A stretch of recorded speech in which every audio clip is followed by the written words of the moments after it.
What's going on, guys? Brian's here. Today is Thursday, June 2nd, 2022, and the market is closed. Now, it's been a while since I put a video out, so I just want to apologize to you guys. It's been very chaotic, as you can imagine, trying to navigate the volatility in the market. I'm predominantly a swing trader, and I almost always have a position running, and I've been trying to scale up and push myself also as a trader.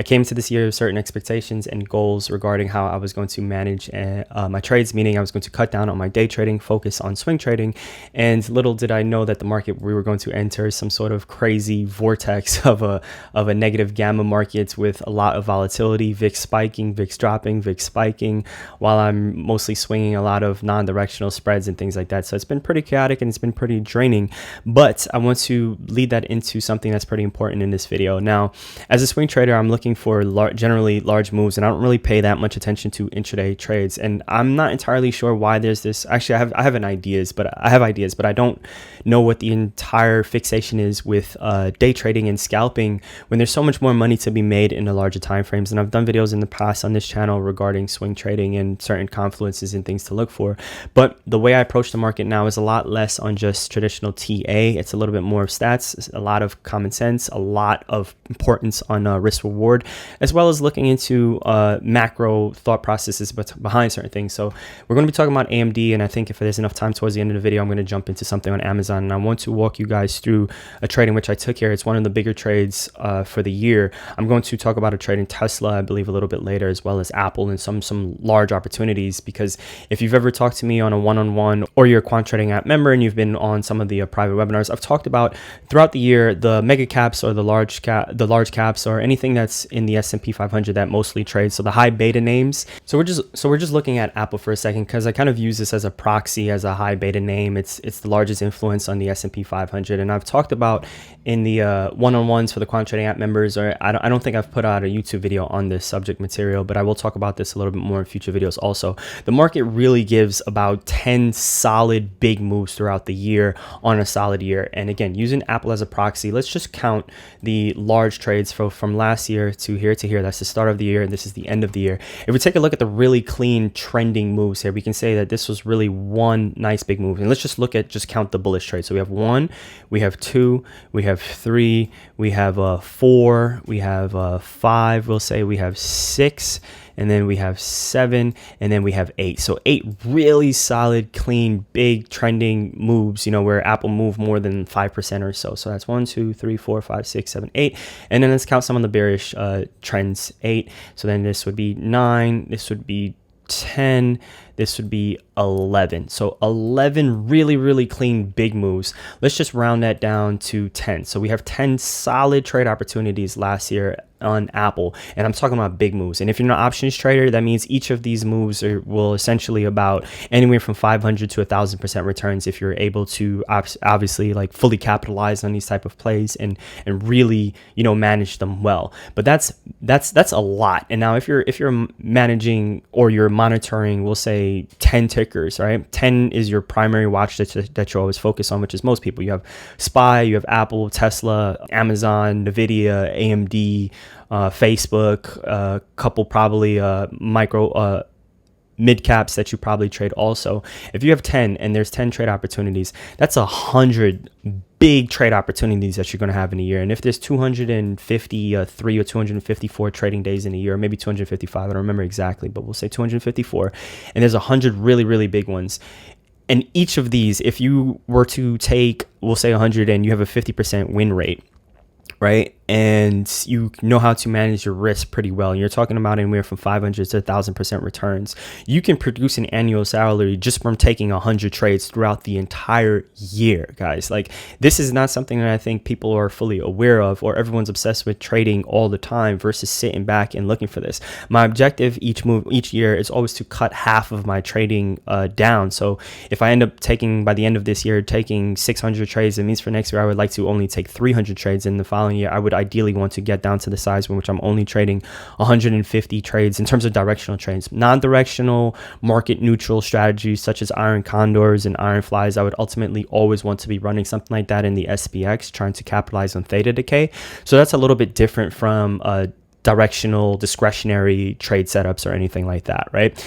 So as we move right along, and let's zoom out and let's actually jump to this year, we can see right now we have 1, we have 2, we have 3, we have 4, we have 5, we have 6. Like, this is already a lot of trade opportunities. Now today's June 2nd, as I said, so we're halfway through the year. We have 6, kind of on par. Sorry, we have maybe the start of the first week of the year, so that's 7 right there if we look at Apple. If we jump to AMD right now, that thought process coming into this year is something fully aware of, and telling myself I want to make sure I'm capitalizing. If I know my watch list is predominantly 20 tickers, but I cut it down to just, we'll say 10 is what I predominantly focus. I generally never deviate. I don't think I've traded anything outside of my main watch list for the past 8 months or so. I haven't looked at anything outside of the same tickers in which I always trade.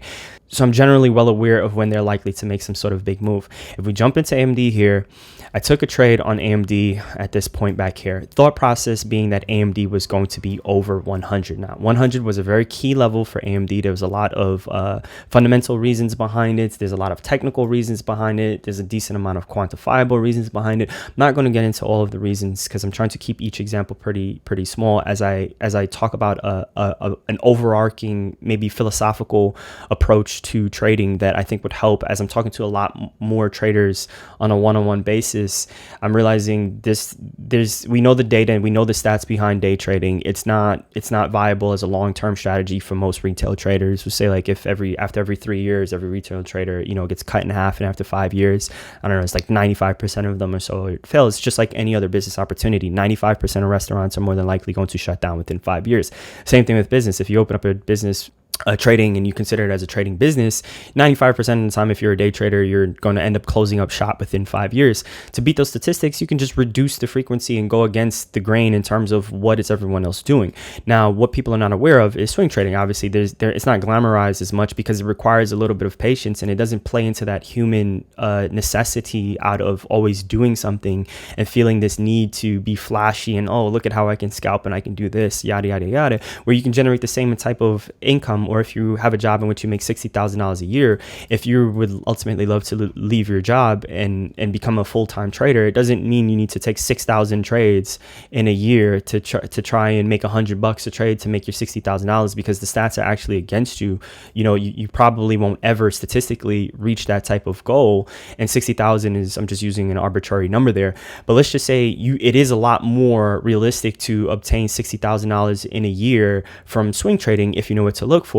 But more importantly, if you know how to capitalize on using option spreads, which is something I'm going to tap into in this video. Now, as we look at AMD, let's actually just scroll over to the Discord, and I want to go to the option spreads channel, and let me just do a quick search. So in option spreads here, and then let me just type in AMD so you guys can see. So the last one was completely flat here, this spread, but let's jump here and let's just jump back. So the AMD diagonal posted. So semis continue to, okay, so all the way back here. So this is now the 26th of April. Semis continue to get semiconductors. So semiconductors continue to get obliterated, but I'm going to start building a position for June in them, starting with AMD. This will be a longer term swing and just getting a starter to hold through earnings, which is this week. So we're talking about right here. It was well aware here and started actually opening the position right here. This is the 29th, I think. So this was the 26th. And then I think the 26th through the 29th is when I actually started building the position, well aware of the fact that we were going into earnings. So I didn't want to put much size in it. Now, the spread in which I opened was called a diagonal call spread. All this is saying is that I'm going to buy the strike in which I think it's going to. So 100. And I guess we can leave the reasons aside. This is not a video on like, oh, why I think this was going to happen. But 100, it's just as any discretionary as any other trader. You can just, if you're more of a data person, it's pretty much like probability of success not that high. I'm making a huge bet on saying a stock is going to increase 15 to 20% in a month's time. That's obviously a big quote unquote gamble, a big quote unquote risk. However, it's not going to cost that much to open this trade, because what I'm doing is I'm buying that 100 call calendar all the way out for the 17th of June, which is 50. At that time, it was about 52 days till expiration. Option strat, which is where the screenshot is taken from. It's a great tool in which I use. The link is in the description down below, and I've actually done a video on how to use option strat. But the top line here is just saying this is the call in which I purchased. This is the expiration that's matching with this color right here. So I bought the June 17th 100 call, and then I shorted the 105 call for June 3rd. So this is the front month. Now I'm recording this video because tomorrow is June 3rd. So this spread is actually expiring after tomorrow, and it'll make it a little bit difficult to record the video after a lot of the data expires, which was a major incentive for me. Even though I'm tired, I actually just got off a 2-hour session with the trader, and then I just felt revitalized to be like, okay, I got to get this video out now, because if I record it over the weekend, I won't have as much of the same information up on option strat, which we're going to get to in a second here. But as we look at this trade, that's the structure of this. It's called a diagonal call spread. You can kind of do your research in what this is, but again, all this is, I'm buying the front month. This is what's referred to as the front month, and then I'm shorting a contract further out. The way the spread works is means even if the 100 call goes in the money, I'm not going to be losing any money if it blows past 105. So I have no upside risk, and it's a debit trade. So most of you guys that are new to spreads are like, oh, I don't want to trade credit spreads because they're scary. I heard about this guy that lost a bunch of money because, you know, blah, blah, blah. No, it's just the same. It's just buying a call. I'm just selling another call higher up to help pay for this call. And then I'm using 2 different expirations, because what that does is it creates positive theta once the trade starts working in my favor. So there's no time decay on it. The other benefit of this is it doesn't matter if AMD was all the way at 85 and then at the very last minute it shot all the way up to 100, I would still be profitable. Now, as we scroll back to the chart here, we can see AMD actually ends up beating on earnings. So let's let me just turn this back on right here, and then let me just put the 100 on the chart so it just remains there for a second, and we can see how important psychological level, however you want to say, you know, why was 100 significant. Let me just turn the left extension on. So cool. Let's zoom out. We have 100. Nice, clean, easy level to see. Again, simple TA. Now, TA is just technical analysis if you didn't know. Another reason the 100 level is so important, and why this sounds a little bit weird, is because I actually recorded this portion after. I actually forgot to include this, but a trader had asked me, it's like, oh, why were you considering 100? So I was like, I forgot that I had this screenshot here. I had posted this in the Discord. So again, right here. So if some of the traders were asking back then something about the 100 level, right? So I had posted this a little bit earlier, but all this is showing is, if you didn't know, there's a free study that comes out every day in the public section right here. So even if you're not one of the gold members, you can use this script right here. I think AMD is actually, it's on the list, and this will just plot the highest open interest levels on your chart for you for the upcoming OPEX. Now, the premium members, we can actually jump forward and pick any expiration which we like. So from back here, I already had the monthly OPEX up on the charts, and that's what this is showing right here. And there was essentially no real high open interest past 100, and then I was always looking further out, and I realized that there wasn't really anyone selling a lot of puts below here. There wasn't really anyone selling a lot of calls down here, and that kind of was interesting to me, whereas there's a lot of open interest for the 115s, and then more importantly, there's a lot of open interest for the puts. There's a really thin red line behind 100 right here, so the green is kind of covering the red, but there's a lot of matching around the 100 level. So when we were all the way down here, it was almost like a no-brainer. It's like, where else is it going to go? Like the options, no one really cared to, the options chain didn't care to adjust for any move below this level. Everyone was just concerned with at 100 or above 100. So I said, I might as well be concerned with the same thing. So again, a little bit more of a tool. It's not reliant on technical analysis. This is just straight from the options market and what's going on in terms of where's all of the money, how much is in puts, how much is in calls, looking at different important OPEXs, and then just seeing it visually to help build out the trade. Now, a little bit of common sense here. Let's also just plot a couple more levels on this chart just to see. There's 85. We'll just say make it the whole 85 for anyone that's OCD out there. And then let's just plot another level down here, right? We have presumably a ton of pent-up demand for AMD in this area. AMD gets down to 85. All I know is AMD is coming into a place of deep value, which a lot of investors are going to be thinking about. AMD is a semiconductor, if you don't know, and it's, in terms of the US semiconductors, I think the only company larger than it or more important than it is NVIDIA, right? NVIDIA, number 1, AMD number 2, and you can correct me if I'm wrong on that when it comes to the American companies. Again, I'm not much of the guy that follows like fundamentals and stuff like that. Now, aside from them, there's a Taiwanese semiconductor company, but I'm not going to mention them. So we just have NVIDIA and AMD. NVIDIA has its hands into almost everything. If you believe in artificial intelligence, you pretty much should be looking at NVIDIA. If you believe in fully self-automated driving, you should be looking into NVIDIA. If you're thinking about gaming computers, NVIDIA. If you're thinking about computers, NVIDIA. It's a semiconductor chip that's used in almost all of technology, and it's only going to continue to grow. The same thing goes with AMD. Now, AMD's market cap is nowhere near as large as NVIDIA being number one, but then AMD ends up becoming the next kind of best thing, I guess you can say, and it being down from, where it started selling off from last year here. Let's actually take a look. So from here to here as an estimation, it's down almost 50% from its highs last year. So 48%, 50%, we'll say anywhere from here, from its all-time highs. That's what it's down into this area of presumably a lot of pent-up demand from anyone that missed this ride from this level all the way back up. I'm sorry, but I can't help but think about, okay, I almost have to start building some sort of position here. Either I'm buying shares or I'm putting on some sort of trade that's not going to, I don't have to time it so perfectly or worry so much about time decay. So that's the first thought process. Yes, trading through earnings is risk involved, but the spread will cost $1.70 something. So $1.75, $1.73, whatever it was in the screenshot that I showed 5 minutes ago. But as we're looking at this, I'm like, let me just start building a position. Let me get a couple of these because it's only going to be about $350, and the trade expires over a month from that time, so it has plenty of time to work itself out. As we can see here, NVIDIA ends up beating on earnings and it pops up. So I think when I first posted when I first took some profit here, I posted earlier, it was up 30% within the same week, and then eventually they went to 91, and then when they went to 100, I don't exactly remember how much the spread was going for, but it went from $1.70 to now $2.30, and then it continued to appreciate in value. After earnings, now the market does another leg down, and then it sells all the way back off to this point. So now this ends up being a really, we can see the volume comes in. Everyone's buying up AMD because they actually raised forward guidance. If I remember correctly, pretty much their earnings was amazing. If they beat on the top line, they beat on the bottom line, anything you can imagine that you would want to hear from a company such as AMD, they pretty much said it, and that's going to obviously increase investor sentiments, make it a little bit more, people are going to, long-term investors, people that are thinking like, where's this company going to be 5 to 10 years, not people that are just thinking about where the company's going in the next 2 seconds, 5 seconds, 10 seconds, or next minute candle. That is irrelevant to big money that's going on. There's so much wealth that's going to be generated from this pullback that's happened in the markets over the next 5 to 10 years. If AMD comes down here, gets down here, it's just more of a buying opportunity. All the way down, AMD comes down here, there's just more of a buying opportunity.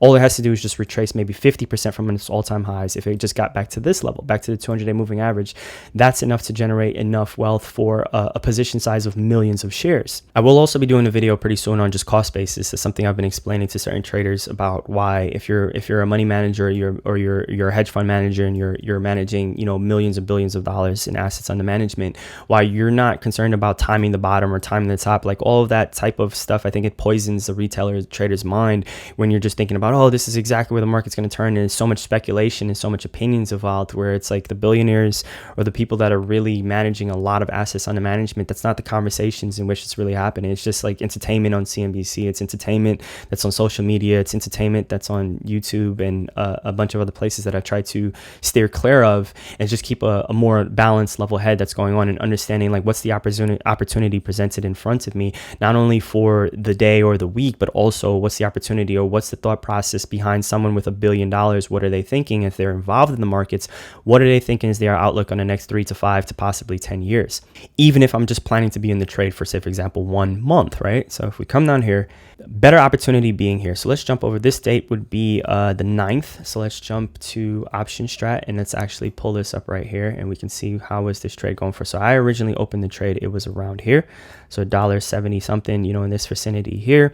They beat on earnings, the spread jumps all the way up to about $3 and change, took some profit off. So the 5th, let me just make sure that lines up with about here. So this was the 4th, yep, the 4th and the 5th, took some profit off. It was an amazing trade already in itself, and I was happy. Then it comes back down to here. So now $1.07, right? This is now the 11th of May.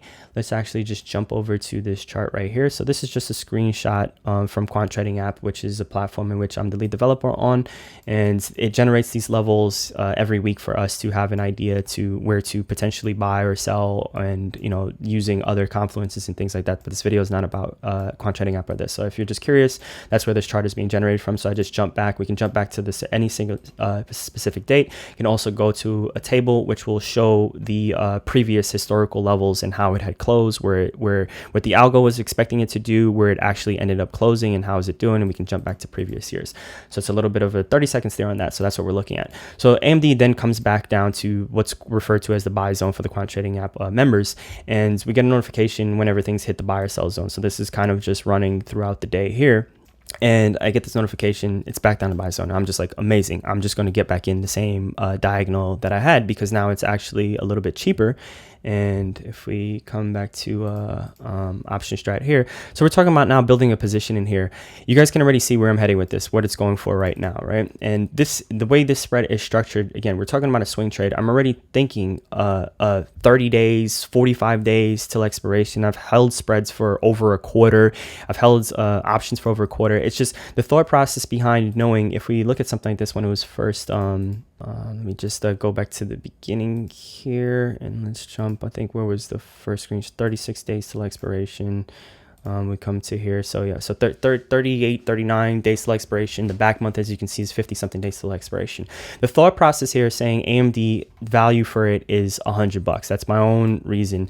This spread inherently is lowering my break even, right? So the break even becomes $92. If we look at the chart, and we're talking about a company that's down over 50 something percent from the highs, all the aforementioned reasons. If we just draw one huge demand zone in the chart here, so we just zoom this out and we got this right here. So just for anyone that likes to see for the visual reference, if that might help, let's just change the opacity, as you guys know we'll often do, to make it a little bit easier on the eyes. There we go. So we have a huge area of demand, and I'm just thinking anything in this area I want to be long. Obviously you can't just buy naked calls, because theta and time decay will burn you. You can buy leaps, but those can sometimes be annoying to hold.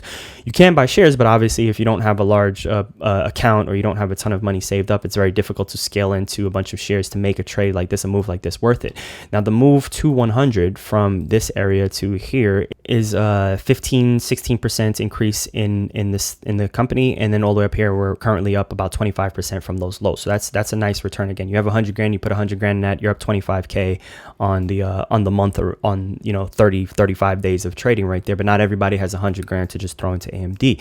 However, what we can do is we can take advantage of the leverage in options, but we can't buy the naked calls and say we're just going to hold it, because I've tried that when I first started trading options, as I always enjoyed swing trading more than day trading, and obviously that's not going to work out. Another thing, if we zoom out here, we can see, like, look at the influx in all of this volume here, look at the influx in all this volume here, and look at the spike of all this volume here. This is, the news will say like, oh, retail traders are buying the dip, and it's just retail. Like, no, it's if you just tune all that, there's no way this retail traders are moving this much money into the markets to cause these types of prints that's coming. If you want to know what's retail traders, this is retail traders right here, buying as as it's in its markup phase, versus coming in while it's being accumulated in its accumulation phase. If you don't know, the market goes through 4 phases. We have accumulation, which looks like this. Then we have the markup phase, which is also referred to as like a trending phase. And then we have the distribution phase, and then we have the markdown phase, and then the cycle repeats. So this is phase 1, phase 2, phase 3, and then we have phase 4, and then the cycle just repeats. So this accumulation phase, markup phase, distribution phase, markdown phase, we're probably in another accumulation phase, which is happening right now. And again, doesn't mean it's not going to go any lower. We can potentially go lower and maybe come down to this level. It'll just be accumulated twice as heavy as being accumulated here. The average will end up being somewhere around here, potentially even down to this level, depending on how large of the institutions are scaling into it. And then eventually, if it comes back up to 100 from here, that's an outsized or a massive return for a fund for their clients. So the reason I'm outlining a lot of that is because hopefully it's a little bit more of just common sense, and not just, or a common trading sense. It's not much about TA. Like, yes, there's a demand zone here and there's XYZ, all this stuff, but that's not the purpose of this video. If we jump now, so we're talking about now building the spread here. I want to show you guys something. We just showed the example of we were just talking about how it was going for $1 and change, but let's just say your fill was $1.50, right? We're not. I don't want to use anything. Too imaginary. So we'll say $1.50 is your fill, so $150, right? And we're saying if you get 10 of those, we're talking about $1,500 in the trade. You have high probability. Let's jump back to the chart. AMD being here, remember the break even on the spread is actually 92. So let's just put that on our chart. We'll make that blue so it matches option strats aesthetic. Just make it pretty thicker right there. 92, we'll just make it 92.50 or whatever it ends up being. It doesn't really matter for now. So let's just say break even turn this on right here. So AMD trading at 85. We think it's going to 100. If you're bullish on the trade down here, you're like, okay, I think it's going to 100. Buying the 100 call would mean you probably need it to go to 105 because that's going to be your break even, because the call is going to be so expensive at that time if you're buying a call that far out. So what we've done is we've reduced our break even. If we bought the naked call, again, the break even is going to be somewhere all the way up here. We brought that break even down here. Just by bringing the break even down, that increases exponentially our chance of being profitable, because now we're not asking much of the stock. We're just asking for it to, hey, don't go much lower, just make like a, a little 8% bounce or so, which is very realistic over a month span for AMD. It's well within its market maker expected move. It's implied move in the options chain. Anything of that sort is going, AMD is going to move, over 5-10% in a month's time. It's expected of a stock such as this. So it going to 100, we don't need it to go 17%. We're only asking for it to go 9% now, and that's going to increase our odds. Then we're adding a little bit of theta on our side. So if you don't know, theta is time decay, but when you run some sort of spread like this, if the spread is working out in your favor, you actually are being paid to hold the spread, is a good way to explain it to a newer trader. So now the increasing of a probability of success, reducing of our risk of getting it in a key area here or down here, and then the fact that it's not very costly. We're talking about $1.50. The low is $1 and change, but we're just using $1.50. We're talking about $1,500, so now you have 10 of these in the trade. You have 10 in the trade, and the trade starts working out for you. Assuming you just say it's well planned out, you're just going to hold till expiration. Expiration again is tomorrow. The max profit on this trade is the contract would be going for 6 times whatever you paid for it. So if we just was to press this right here, the contract would be going for $7 and change, which is an amazing return. From a profit loss percentage return, it's 360, and then from your max risk, you're talking about the same amount because it's a debit spread. So let's ignore that one. We come back here. So 360% return. If we were to go back to Google and we're talking about this right here, so that would be how much the spread cost, right? And then let's just multiply that by, we'll say your max profit potential is 360%.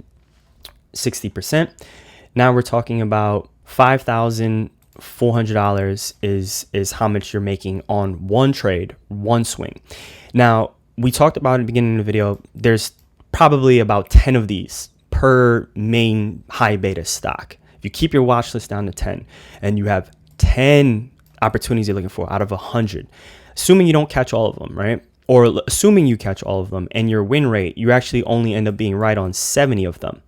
Let's multiply that 70 by a setup like this. If you're just using if you're just keeping it to $1,500, now obviously this is going to vary, and this is all just for example purposes. I know nothing is this clean and dry in the stock market or when it comes to trading, but I'm just trying to highlight some examples. So let's come back here, put that whole thing in parentheses, and we're talking about taking 70 of these trades. We're talking about an annualized return of $378,000, right? Now that's not including losses. So let's just say you take 70 of those trades. Out of the 70, you actually only win on, we'll call it 40 of them. So let's instead multiply that by 40 and we get 216,000. Now, when you lose, let's just say you risk the entire position. That means we have 216. Let me just take this number here. And I just copied and pasted it. So now when you lose on 30 of them. So your loss is this. So let's just take this. And these are crazy numbers, all right? And we subtract that from that. We end up with an annual return of $54,000, right? So that's your salary, quote unquote. And we're talking about out of 100 trades, you actually only catch 70 of them. And out of the 70, you only win on 40. And on the 30 that you take that you didn't win, you lost the entire position. You blew the whole thing up. So you only got 40 out of 100 potential trades for the entire year, and you keep it as a max loss of $1,500. You still end up with an annual salary of about 54, which doesn't quite bring us to our goal of 60,000 when I started. I didn't know the numbers. I'm kind of doing this video on the fly. I didn't know this is where the math would kind of line up here, but this is just gut and feeling, and after doing multiple one-on-ones over the past few months and using different hypothetical scenarios, showing you guys something like this. Now, if we come back to this here, this is 70 trades throughout the course of the entire year. If you spend more time sitting back looking for what's an opportunity like this, you know, what kind of criteria does this align, you'll start seeing that there's a lot of opportunities like this that come throughout the year. Look at the first time AMD hit 100. You think there was an opportunity right here with a trade like that? Look at when AMD came back to 100, or look at maybe even to the short side when AMD came back up to this level. If you had other confluences here, if we jump to something, if we go back to something like Apple, in last year we had an amazing swing in Apple in the quant trading app Discord that I had pointed out right here when Apple was now breaking 150 with this time. We went long Apple. We took profit right here. Last take profit was here. Had no idea Apple was going to 180. There was no way to know it was going to add, I don't remember, like $800 billion in market cap or something like that in a move like this. There was no way to expect that, but this was already a monster win. This is the first time Apple came back to 150 right here. So once we came back, I will patiently wait for something to come back to a level like this, because I understand this. A trade like this, you put, you know, $1,500 in risk, you can walk out with $15,000 on a trade like this just waiting. And if my goal as a trader is to make $100,000 at the end of the year to $200,000 in a year, it's what's the business model, what's the business plan that's going to get me there? It's not going to come from trying to scalp or put so much outsized risk on weekly options every single day, and the pressure of knowing, even if I, you know, I'm trading phenomenally for 1 week and then I have couple bad days outside of the market where, you know, I'm just not feeling that great and I'm upset, and I come in and I make some compulsive decisions and then I blow a whole month's worth of profits because I didn't follow my plan or whatever. There's a very small percentage of traders that can consistently stick to day trading and scalping over a 10-year plan, and most will fall off after 4 or 5 years, and there's a reason for that. We're not, when I say I mean as humans, we're not engineered to kind of operate on that level, especially when we're dealing with something as such as sensitive as our money. But also when we have so many other bad tendencies, such as impatience, such as compulsiveness, such as the feeling to need to do something. The market is all engineered to constantly, entice you to do something. But if you can fight that urge and say like, okay, here goes our opportunities right here. Here was a solid, what was the confluence right here? Okay, great. Here was a long, pin bar. There was some sort of rejection off this level. Like, what other confluences do we have? Do you have some sort of method to quantify moves? Do you have some sort of service that you use? Do you have the data at your back? Can you read the options chain? You can spot opportunity here. Or maybe your strategy is as simple as the 200-day moving average. Okay, so here we're at the 200-day moving average. That's this gray line right here. Institutions using it, everyone's using it. It's probably the most important SMA, or the only SMA you need on your chart, next to the 50-day moving average. And then we have it comes back down to it here, and then here's another time. Let's just say you say, I always trade the high beta stocks every time they come to the 200-day moving average, and you took this trade here, very outsized return. We're talking about hundreds of billions of dollars added to the market cap on this 1 week here. That's a huge move. And all you did was just say like, hey, I bought it at the 200-day moving average. Or you came here, I bought it at the 200-day moving average, and I gave it, a month out to expire. Then it comes here and you give it a month out, and then it works. But then you take some profit or you don't, and you decide to take a stop loss. You took 3 trades on Apple for the year so far to the long side, and 2 out of 3 worked. But those 2 that worked, you made 10 grand. The one time it didn't work, you lost 1,500. Guess what? You're still up 8.5K on Apple for the year, taking 3 trades, only using 1.5K in risk. And this is something that if you have $20,000 that you trade with, then that's totally fine if you risk half of this or so, as opposed to day trading. Obviously when you're swing trading, you need a little bit more wiggle room for the trade. If you're trading spreads, this $1,500 goes a long way, because you can see like the convexity of how spreads work when you know how to structure them. Means the lower it goes, you're not going to lose as much compared to how much you can make if it actually goes up. If you're buying a spread like this that expires in 30 days till expiration, you're getting it for like $1.50. Apple would have to go another 10% lower before you might see negative 60%. But all Apple has to do is go up 10%, and then instead of being, you're not going to be up 60% if Apple does that, and depending on your time frame. So it could be up anywhere from 200 to 300%. That's the convexity of options, and you're taking advantage of that risk reward right here. You're risking 60% to make 300, and you have time on your side if you know how to structure these types of trades.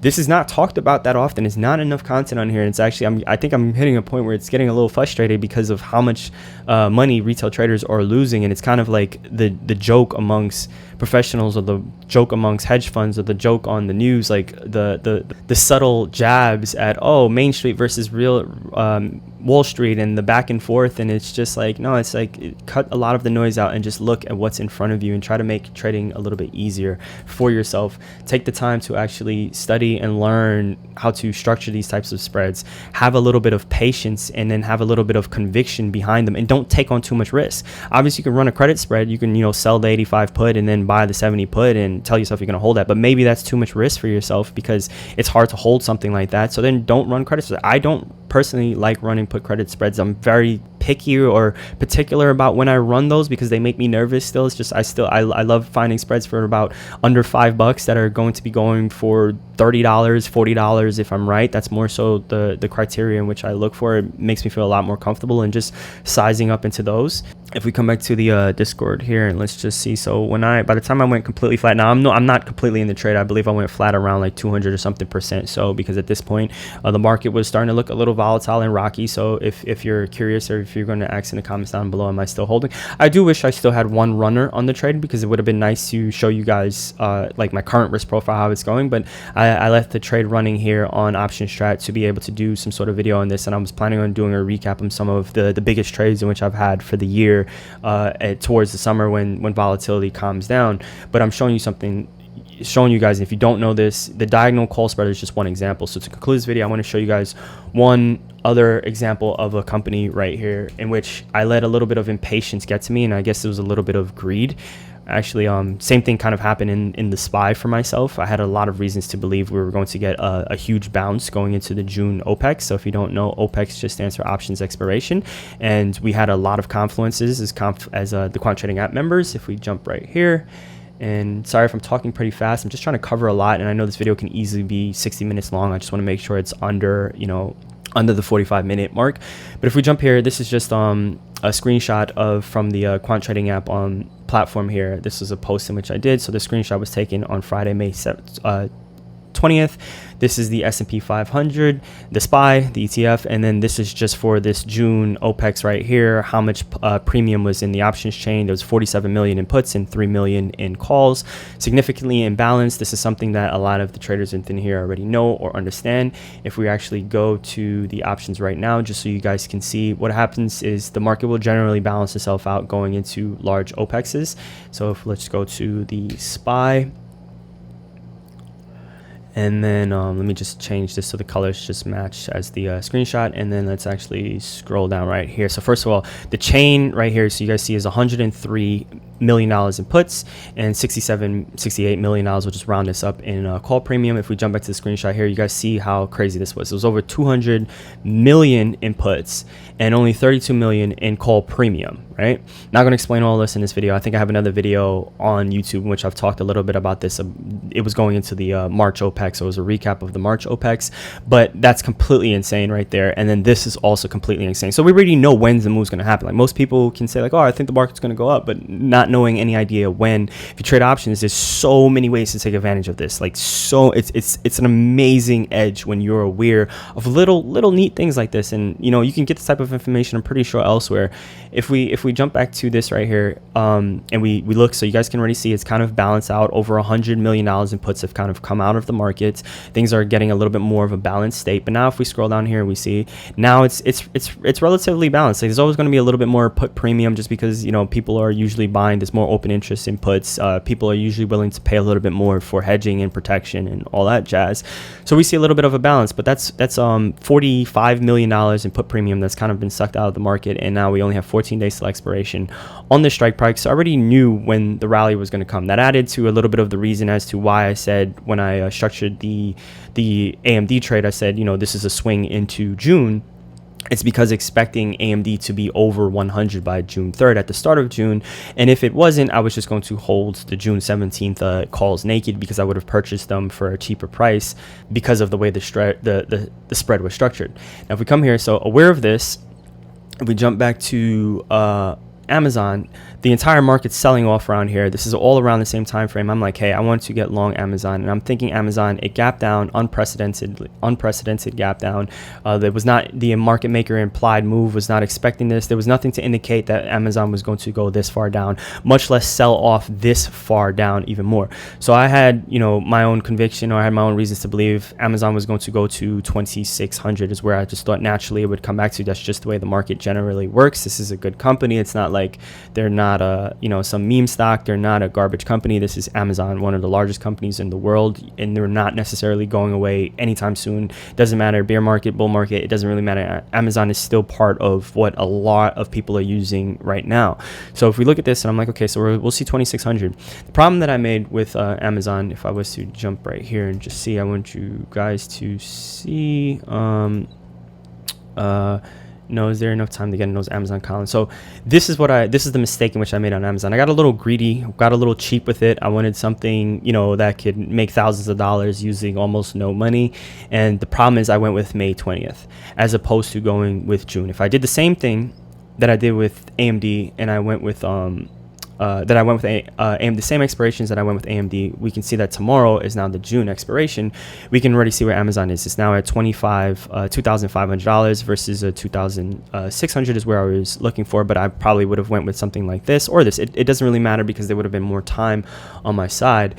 If we come here and we look at, I could have run something like a call calendar spread as opposed to the diagonal, as it would have been a little bit more affordable. This expires tomorrow, but if we were to jump back in time and we look at the same time in which I was considering, or when I opened this trade, I was calling it a lotto here at this point for myself, because I knew something this cheap is like either I'm going to lose it all or I'm going to make some money. It's not really that serious of a trade, so I'm not really upset about, you know, how much was lost in it. I'm just upset about missing out on one of my potential 70 big trades for the year that's going to put me up well over what I'm looking to make, and I'm not putting on much risk. of putting $1,000, $1,500 in a trade like this to make an amazing return. So we'll say this is the 11th of May. I don't know exactly when the trade would have been opened, but I guess that doesn't really matter. We'll use the 11th of May as a baseline. Let's just see where that is on the chart. It might have been a couple days earlier, because obviously if he was asking if it was too late to get in the trade, it means I would have been in it. So 11, yeah, here we go, the 11th of May. So imagine thinking about Amazon going to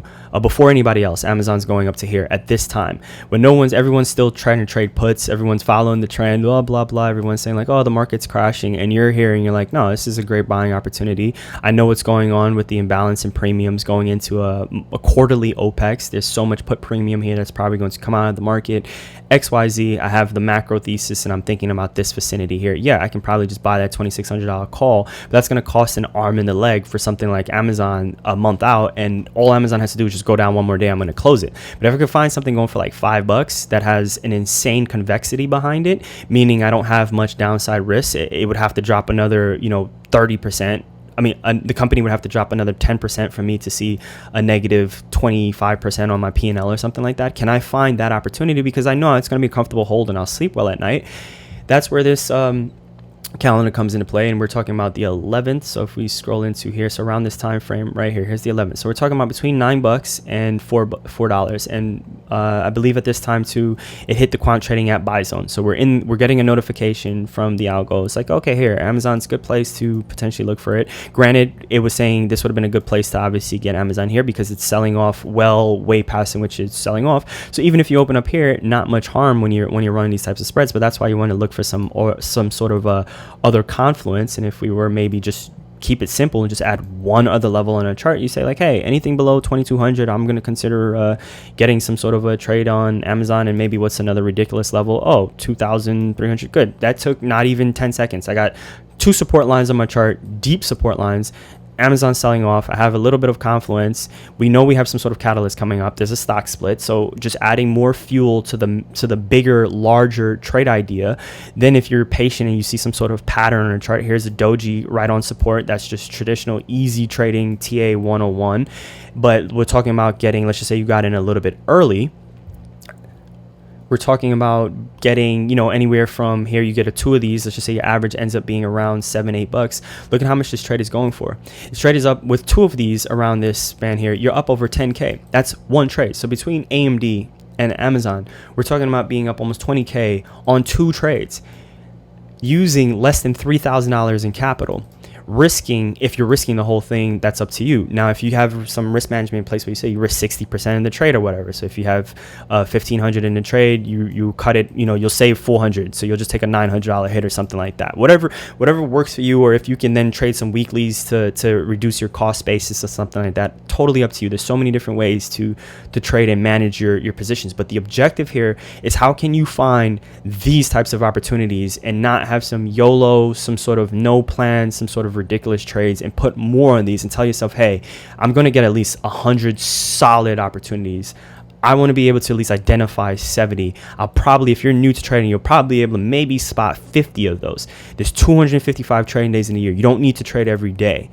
You're just looking for maybe your 50 solid opportunities. And if you have a high win rate with those 50, even with a 50-50 win rate, and you only get 25 of those, you're going to end up with an annual salary, and you don't need to be trading all day long. You don't need to be looking at the charts all day long. You can sit back comfortably, especially going into the summer months. You don't have to be staring at the screens or the charts, constantly looking for some trying to scalp something from, for 10 cents, for 20 cents. It ends up becoming almost ridiculous, because that's what the market was not intended for. That it was not created. There are machines doing that. There's high frequency machines, there's high frequency trading going on, and those are built to constantly scalp all day long.